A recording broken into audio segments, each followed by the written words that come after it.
Bismillahirrahmanirrahim. Assalamualaikum warahmatullahi ta'ala wabarakatuh. Alhamdulillah, Allahumma salli wa sallim ala rasulillah Habibuna al-Mustafa Muhammad ibn Abdillah. La hawla wa la quwata illa billah. Kepada semua sahabat Quran yang dirahmati Allah, kepada semua pecinta Al-Quran yang berharap kelak nanti Al-Quran menjadi sahabat kita di akhirat.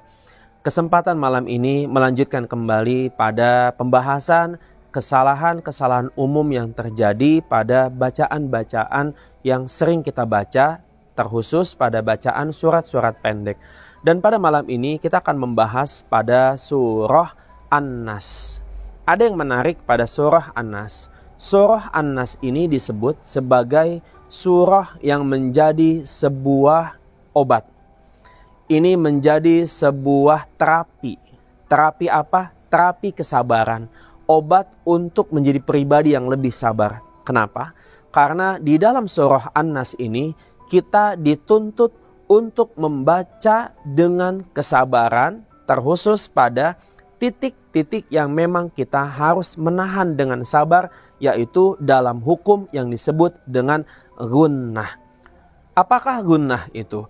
Gunnah adalah ketika kita menemukan huruf nun atau kita menemukan huruf mim, ma, yang kedua huruf ini berharokat tasydid. Kita dituntut untuk membacanya dengan menahan, dengan ditahan, dan disinilah yang menjadi terapi kesabaran. Kita akan belajar nanti lebih jauh dalam surah An-Nas. Kita akan masuk pada surah An-Nas, dan pada malam ini kita akan membahas pada 2 ayat pertama. Ayat yang pertama,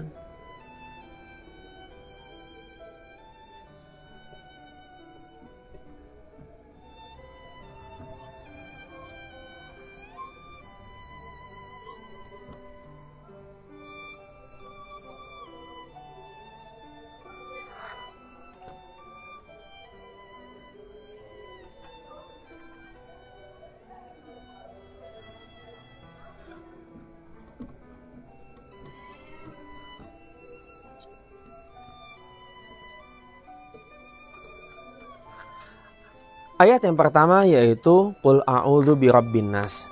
Poin-poin yang harus menjadi perhatian kita adalah pertama yaitu pada huruf awal yaitu qa. Tidak cukup kita membaca kul, tapi di sana huruf qa. Ketika kita membaca kul a'u, maka di sana huruf qa berubah menjadi huruf kaf.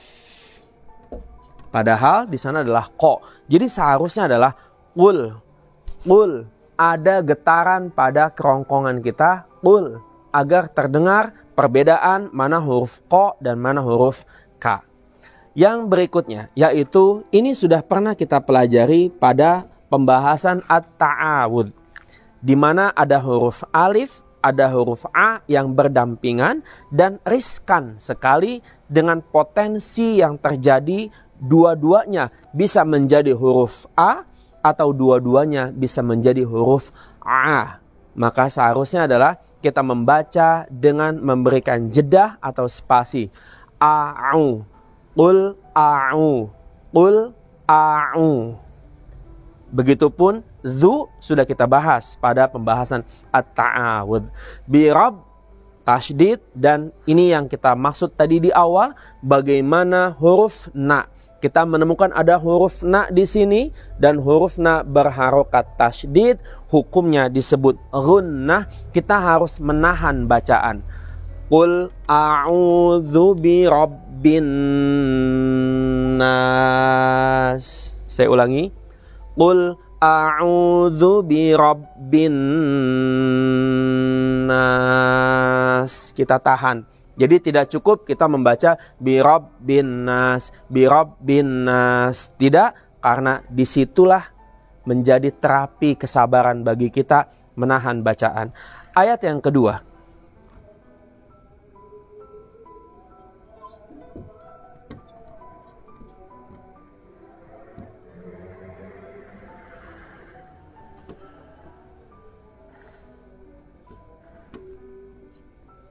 Ayat yang kedua yaitu malikin, maliki. Kita sudah bahas ini di awal.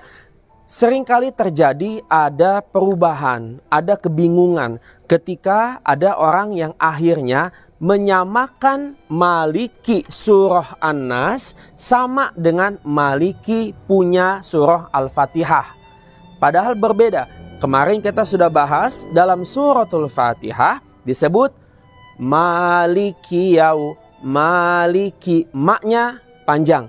Akan tetapi dalam surah An-Nas malikinya kita baca dengan cepat karena tidak ada panjang di sana, maliki, maliki.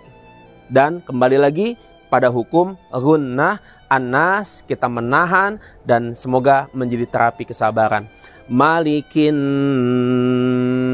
nas, malikin nas. Baik, saya akan ulangi pembacaan pada ayat pertama dan ayat yang kedua.